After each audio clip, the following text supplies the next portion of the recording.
কলকাতার পথে পুনরায় ট্রাম পরিষেবা সর্বত্র চালু করার দাবিতে আজ কলকাতা প্রেস ক্লাবে একটি প্রেস কনফারেন্সের আয়োজন করা হয়, যেখানে উপস্থিত ছিলেন বামফ্রন্টের রাজ্য সভাপতি মোহাম্মদ সেলিম আর সঙ্গে ছিলেন বিখ্যাত প্রযোজক গৌতম ঘোষ, দেবাশিস ভট্টাচার্য, দীপঙ্কর সিনহা এবং সৌভিক।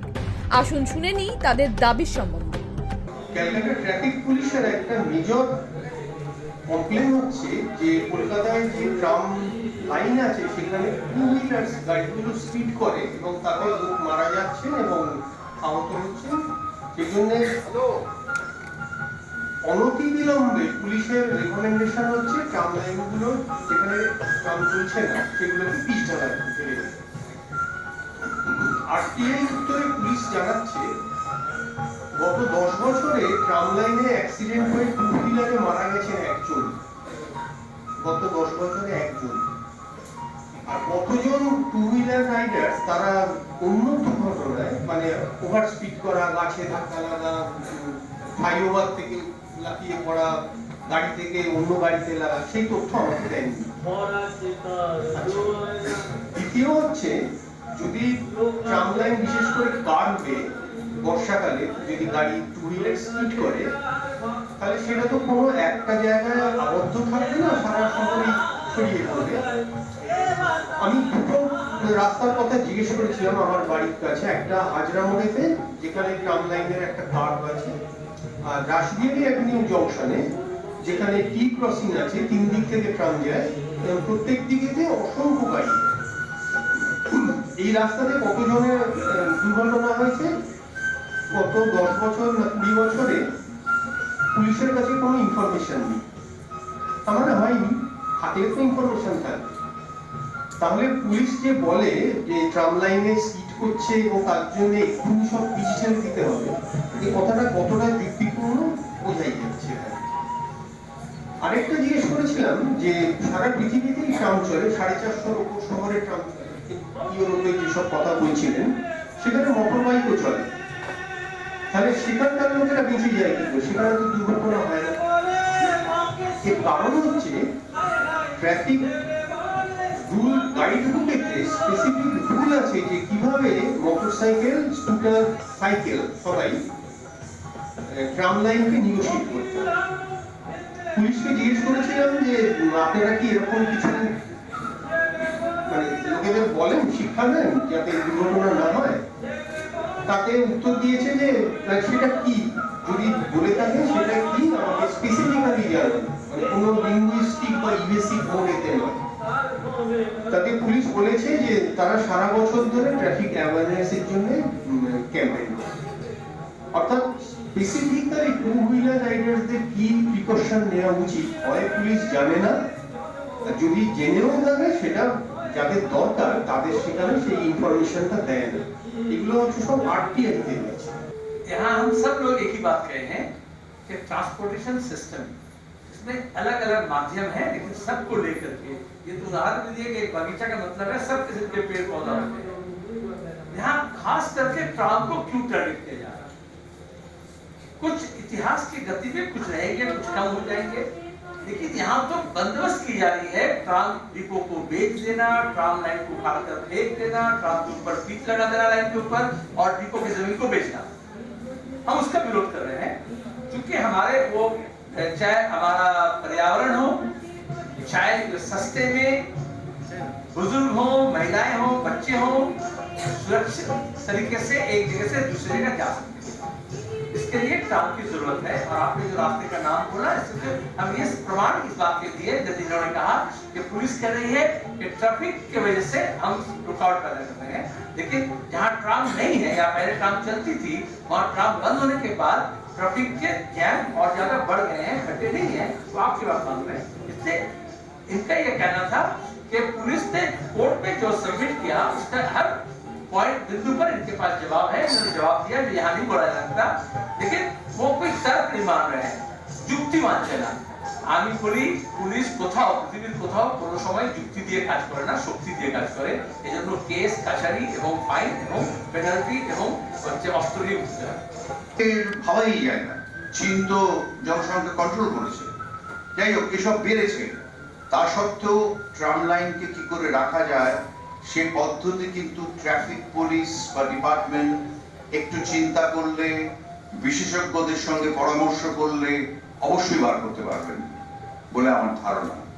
এবং যুক্তি আসতে পারে ইলেকট্রিক বাস চালু হলে বেটার, হয়েছে কিছু, কিন্তু ইলেকট্রিক বাসের যে ব্যাটারি রয়েছে সেই ব্যাটারিগুলো যখন ডিসপোজ করা হচ্ছে তার যে ভয়ঙ্কর দূষণ কল্পনার বাইরে, আমরা চোখে দেখতে পাই না, কিন্তু যেখানে ডিসপোজ হয় তার দূষণ সাংঘাতিক। ট্রাম কিন্তু সেদিক থেকে সব থেকে সেফেস্ট। ট্রাম এই গাড়িগুলোকে একটু উন্নত করা, স্পিড বাড়াতে, আমি বলছি না স্পিড বাড়াবে কোথায়, যার রাস্তায় স্পিড বাড়ানোর উপায় নেই। আমরা যখন গাড়ি চালাই আমরা কত স্পিডে গাড়ি চালাই, আমরা ম্যাক্সিমাম অন অ্যাভারেজ 20 চালাই, তাও চালাই না। ফলে ট্রাম যে গতিতে চলছে সেই গতিতেই চলুক, যেখানে ফাঁকা পাবে, যেটা বলছে যে হেরিটেজ অপূর্ব, মানে পুরো জায়গাটা মানে এসপ্ল্যানেড থেকে গিরিপুর, সেখানে ট্রাম চিরকালই জড়ে যেত, বাকি জায়গায় আসতে যেত। সুতরাং সেটা করা যায়। আরেকটা জিনিস আপনারা সকলেই জানেন যে সারা বিশ্ব জুড়ে, বিশেষ করে ইউরোপে ট্রাম ফিরে আসছে। তারা কিন্তু বুঝতে পেরেছে যে অন্যান্য অটোমোবাইলসের দূষণ তারা কিন্তু ট্রাম ফিরিয়ে এনেছে। এটার থেকে আমরা শিক্ষা নিতে পারি। আসলে আমাদের তো একটা দৃষ্টান্ত দরকার। যুক্তি দেবেন যে ইউরোপের পপুলেশন কম, ঠিক আছে, তাদের মতো করে তারা ট্রাম ফিরিয়ে এনেছেন। আমাদের পপুলেশন বেশি, যানজট বেশি, কিন্তু ভালো ট্রাফিক সিস্টেম চালু থাকলে ট্রামকে নিয়ে যথেষ্ট সুন্দরভাবে কলকাতা শহর চলতে পারে। কলকাতায় ট্রামবিহীন আমি ভাবতেই পারি। এবং এটা ট্রামটা শুধুমাত্র নস্টালজিয়া নয়, এটা ইউটিলিটির জন্য সাংঘাতিক ভালো। এবং আমার ধারণা মানুষ ট্রামকে নিয়মিত ব্যবহার করে চিরকালই করতেন। সুতরাং ট্রাম থাকুক, ফিরে আসুক, এটা আমরা আবেদন করছি সরকারের কাছে, ডিপার্টমেন্টের কাছে। এর বেশি কিছু বলতে পারবো না, যেহেতু এটা সাবজুডিস। ধন্যবাদ।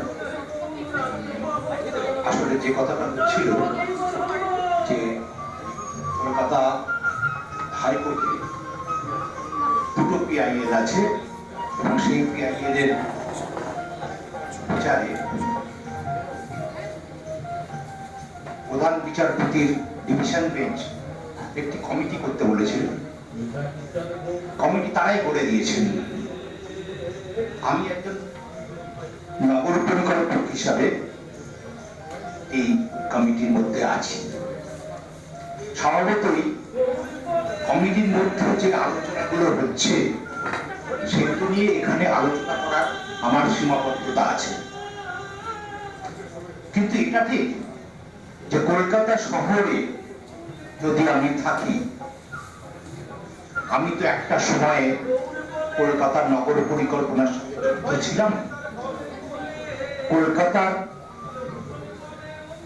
লেন্থ এন্ড ব্রেডথে অনেক কিছুই আমার চোখে আছে এবং অনেক বিষয়ে পরামর্শ দিয়েছি। সুতরাং এই বিষয়টাও আমরা যেভাবে দেখেছি, আমরা যেভাবে দেখি, এটা তো কলকাতা হাইকোর্টের এই নির্দেশনামার আগেই নগর পরিকল্পনাবিদদের সাথে আলোচনা করে কি করা উচিত সেটা তো ঠিক করা যেত। এবং সাধারণভাবে কলকাতা শহরে ট্রামের প্রয়োজনটা কি আছে সেটা কি আমলাতান্ত্রিক ভাবে ঠিক হবে না পরিকল্পনাবিদরা ঠিক করবেন? শহরের মানুষরা কি বলছেন, তাদের কথা তারা কি ভাবছেন সেটা কিভাবে শোনা হবে? এই বিষয়গুলো আলোচনা হবে না? তো আমার মনে হয়েছে যে হাইকোর্টের বিষয়টুকু বাদ দিয়ে আমরা সাধারণভাবে যে ট্রামের বিভিন্ন বিষয় নিয়ে কথা বলি সেটা এখানে বলতে পারি। স্যার যেটা বলছিলেন এখন, দ্যাট আমাদের অবজেক্টিভ হচ্ছে সেভ দ্য সিটি, আমরা শহরকে রক্ষা করতে চাই। আমার মনে হয় অ্যাজ এ ইয়াং পার্সন আমার স্টেকটা ওইখানে একটু বেশি আছে। কেন unfortunately, people in our policy making, they're all around 60 years, 70 years, 50 years, and they have little amount of time left on this planet. This is unfortunate, but that's a reality. But probably young person have more stake on this planet because আমরা বেশি দিন থাকবো, মানে শহরের উপরে আমাদের স্টেকটা একটু ওদের থেকে বেশি আছে। সেজন্য এই যে ডিসিশন মেকিং হয় তার জন্য আমাদেরকে ইনক্লুড করাটা ইজ ইম্পর্টেন্ট। কেন they don't have the paradigm to think what is important for the city and what is important for our people, because they can't think differently. They think very short term. And one of the most biggest problem in this problem of tram fight has been Kolkata traffic police. Now, when we talk about traffic as a term, we only think about cars. And Kolkata police thinks Kolkata traffic management system is actually Kolkata's car management system. How can cars in the city move fast? That's really their objective. But transport in the whole term is an objective to move people. And what is majority of our people? Majority of our people are pedestrians, cyclists who cannot afford cars. Then why are we trying to make a city which will move in cars? And that is not technically also feasible. Why? Because the road space is going to be fixed. No matter what you do, the road space cannot change. So what we are talking, we are trying to move people fast, affordable, safe, and convenience. That cannot happen with cars, because just imagine if we get economically developed and all of us, all of the citizens of Kolkata can afford cars, where will they run? Do we have space? It's not feasible. Where is the problem? The problem is perception. I'll give you an example, happened with me. আমি নিজের office যাওয়ার জন্য I started using cycle, and I was having a conversation with my dad, and my dad told me that you should not go in a cycle. I said, why? Cycle is very easy for me. It works for my health. I reach office fast. It saves the environment also. It doesn't cost me fuel also. I save money also. But no, all of this is fake. Ajay, but you shouldn't go on cycle. I tried to figure out what is the problem. I realized the perception is if I'm riding a cycle, I'm an economical failure. Right? So what I did is that I bought an expensive helmet and I started wearing it. And I said, now I've turned from a cycle wala to a cyclist. You know, that perception change is important.